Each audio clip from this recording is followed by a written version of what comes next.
Seja bem-vindo ao tema de hoje. Hoje vamos saber a verdade bíblica sobre a conduta de um cristão. E eu quero chamar a sua atenção para um assunto polêmico. O assunto é a conduta cristã.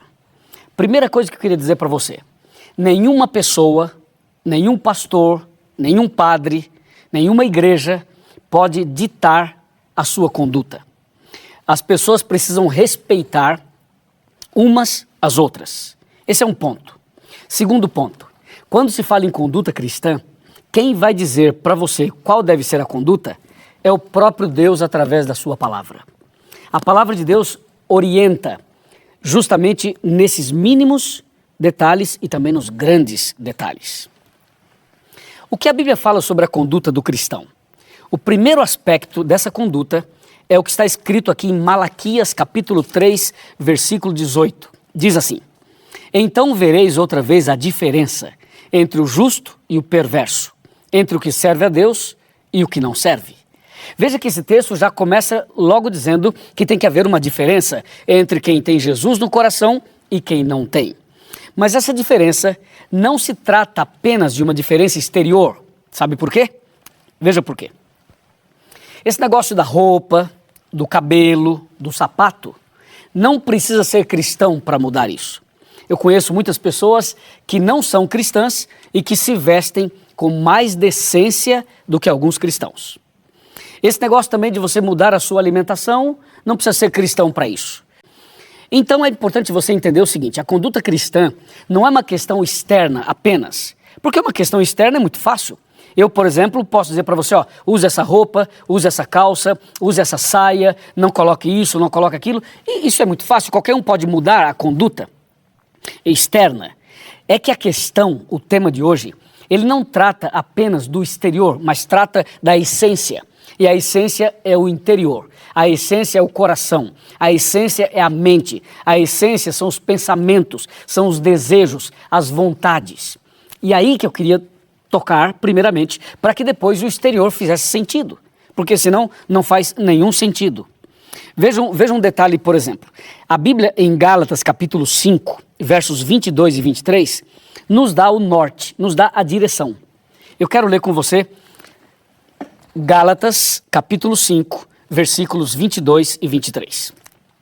Eu vou abrir a Bíblia aqui em Gálatas, está bem aqui, e nós vamos ler esse texto maravilhoso, importantíssimo, para que a gente definitivamente entenda isso daqui. Bom, vamos lá, Gálatas capítulo 5, versículos 22 e 23, exatamente isso. Mas o fruto do Espírito é amor, alegria, paz, longanimidade, benignidade, bondade, fidelidade, mansidão, domínio próprio. Contra estas coisas não há lei. Entendeu? Então aqui está. A conduta cristã deve ser uma consequência do que essa pessoa tem dentro do coração. Como diz aqui, o fruto do Espírito é amor. Primeiro ponto, todo cristão, todo servo de Deus precisa ter amor no coração. Amor a Deus e amor ao próximo, certo?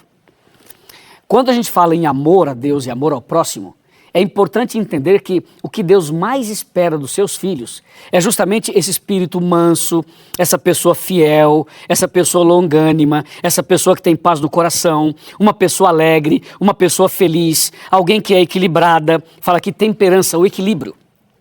Quando a gente fala em conduta cristã, muitas pessoas vão aos extremos. Aos extremos. Tem uma pessoa ou uma igreja por aí que diz assim: é pecado fazer depilação. Imagina, esse é um extremo. É um extremo e perigoso. Eu quero que você saiba que todo extremo é perigoso. Então, a palavra de Deus começa tratando do interior. O primeiro passo para se ter uma boa conduta, uma conduta cristã, é ter Jesus no coração. É ter o Espírito Santo na vida. Quando você tem o Espírito Santo na sua vida, aí vem o fruto do Espírito, como eu acabei de ler aqui na palavra de Deus. E agregando uma informação mais a esse detalhe de Gálatas, eu quero chamar sua atenção para Filipenses capítulo 2, versículo 5. Olha que texto incrível. Ele fala assim: tende em vós o mesmo sentimento que houve também em Cristo Jesus. Isso é conduta cristã. é a pessoa ter um coração convertido, transformado, cheio de amor, de respeito às pessoas, de amor a Deus e amor ao próximo. E o texto agora fala assim: tende em vós o mesmo sentimento que houve em Cristo Jesus.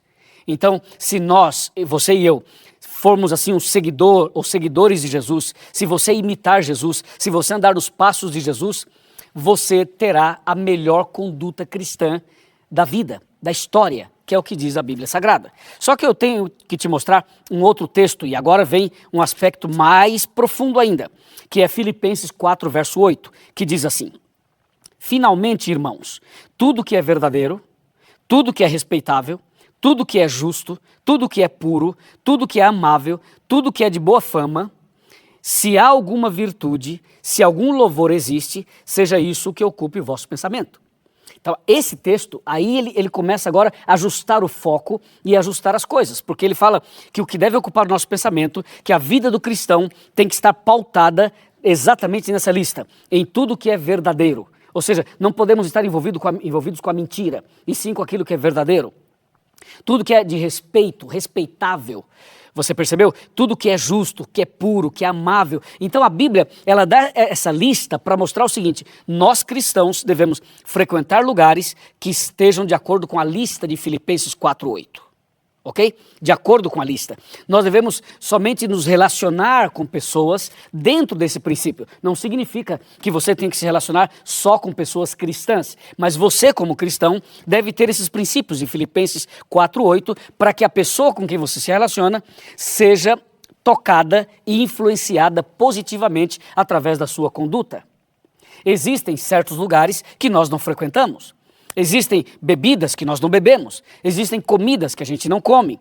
Você já entendeu que nós temos que tomar alguns cuidados e não falar qualquer palavra, não frequentar qualquer lugar, não usar qualquer tipo de roupa, porque existem roupas que não são roupas decentes. E o problema não está na roupa em si, mas na indecência. E a indecência pode revelar o interior de uma pessoa. Então a Bíblia trabalha com princípios. A Bíblia não diz assim: usa esse sapato, usa essa calça, usa esse vestido, usa essa saia, faça esse penteado, não faça aquele. A Bíblia não trabalha assim. A Bíblia trabalha com princípios. Entendeu? Princípios. Porque se nós fôssemos colocar uma listinha, isso pode, isso não pode, isso pode, isso não pode, nós iríamos cometer um erro grave como cometeram os fariseus e saduceus do tempo de Cristo. E tem um outro detalhe: você já leu os 10 mandamentos? Você já viu como diz o 10º mandamento? O 10º mandamento fala assim: não cobiçarás a mulher do próximo. Então, o homem não pode cobiçar a mulher do próximo. Aí vem o outro e fala assim: ah, mas a mulher pode cobiçar o marido da outra. Porque a Bíblia só fala para o homem não cobiçar a mulher, mas não fala que a mulher não pode cobiçar o homem. Quer dizer, se você for levar isso ao pé da letra, você vai criar um problema, uma celeuma. A Bíblia trabalha com princípios. E o princípio é: não cobiçarás, e ponto. Não cobiçarás nada do próximo. É esse o aspecto da conduta cristã. E quando a gente vai lendo outros versos da palavra de Deus, a gente descobre coisas mais profundas. Veja, por exemplo, o que diz aqui 1 João, capítulo 2, versos de 15 a 17. Aqui fala assim: não ameis o mundo, nem as coisas que há no mundo. Se alguém amar o mundo, o amor do Pai não está nele. Porque tudo que há no mundo, a concupiscência da carne, a concupiscência dos olhos, a soberba da vida, não procede do Pai, mas do mundo. Ora, o mundo passa, bem como a sua concupiscência. Aquele, porém, que faz a vontade de Deus, permanece eternamente. Você viu? Então a Bíblia Sagrada nos chama a atenção para a gente não ser mundano. Nós temos que nos modernizar sem mundanizar. Deu para você entender? Ou seja, nós estamos vivendo no mundo, mas não podemos viver uma vida mundana. Uma vida mundana é uma vida envolvida com os pecados, com a rebeldia, com a transgressão. Entende? Isso não faz parte do cristão. Por isso a Bíblia fala: não ameis o mundo, nem as coisas que há no mundo. Porque aquele que ama o mundo, o amor do Pai não está nele. Essa expressão mundo se refere ao mundanismo, as coisas pecaminosas desse mundo. Nós temos que fugir disso e estar com Jesus sempre em nosso coração. Entendeu? Agora eu tenho mais um versículo, ou mais dois, que eu quero mencionar para você. Eu quero chamar sua atenção para 1 Timóteo, capítulo 2, versículo 9. Olha que texto interessante. Da mesma sorte que as mulheres, em traje decente, se ataviem com modéstia e bom senso, não com cabeleiras frisadas, com ouro, pérolas ou vestuário dispendioso. E a Bíblia vai falando sobre isso no capítulo inteirinho, mostrando, sabe o quê? O bom senso, mostrando o equilíbrio, né? Você não pode exagerar. Tudo que for exagerado não é agradável, nem a Deus e nem às pessoas. Então a Bíblia usa a expressão decência. Decência é a palavra-chave. Entende? Então, por exemplo, lugares assim onde tem palavrões, onde tem drogas, onde tem violência, onde tem uma mensagem falsa, mentirosa, ambientes assim, nós não frequentamos. Entendeu? Nós não frequentamos. Nós procuramos evitar certos lugares. E roupas indecentes nós não usamos. Nós procuramos também evitar tudo isso. Porque o cristão, ele tem um modelo. O modelo do cristão não é o artista de Hollywood, não é a garota da novela. Não é uma pessoa famosa, um cantor ou uma cantora. O modelo do cristão é Jesus Cristo. E aí, por isso que eu li Filipenses 2, verso 5, porque Jesus Cristo é o nosso modelo. Então, o meu convite para você hoje é que você procure ser uma pessoa equilibrada, temperante. E um detalhe, hein? Se você é fiel, não fale mal de quem não é. Porque às vezes, o seu problema não é a roupa, nem o cabelo, é a língua. A língua. Entendeu? Cuidado, porque isso é tão pecado quanto outras coisas. Então, nós temos que manter o foco, entendeu? Oração, respeito ao próximo, ame o próximo, como a você mesmo. Corrija o que você tem que corrigir, entendeu? Agora lembra, trocar roupa é fácil, trocar gravata é fácil. Vermelha não pode. Amigo, tranquilo, eu arranco e coloco outra. Quer dizer, não precisa ser convertido para fazer isso. Agora, tem que ser convertido para amar a Deus, amar o próximo, amar o marido, amar a mulher, amar os inimigos, amar quem pensa diferente da gente. Aí precisa de um milagre, aí precisa ser convertido. Por isso que eu toquei no assunto de ter um coração transformado e convertido. É isso que Deus espera de você, é isso que Deus espera de mim. E aí você vai ser abençoado e vai ser uma referência para outras pessoas. Mas se você errou, calma, busque a Deus, Ele vai te perdoar, te dar um novo coração. Tudo vai dar certo. Agora, ódio no coração, nem pensar. Mágoa no coração, nem pensar. Xingamentos, nem pensar. Revolta, cuidado.